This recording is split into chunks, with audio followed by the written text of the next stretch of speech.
రాదురా ఏ విజయం నీ కోసం నా కోసం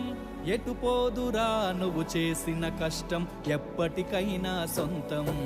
రాదురా ఏ విజయం నీ కోసం నా కోసం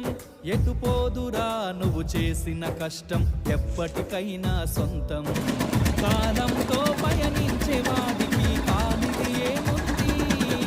సాధనతోనే సాధ్యమవ్వునని సదాశయంతో సాగరము రాదురా ఏ విజయం నీ కోసం నా కోసం ఎటు పోదురా నువ్వు చేసిన కష్టం ఎప్పటికైనా సొంతం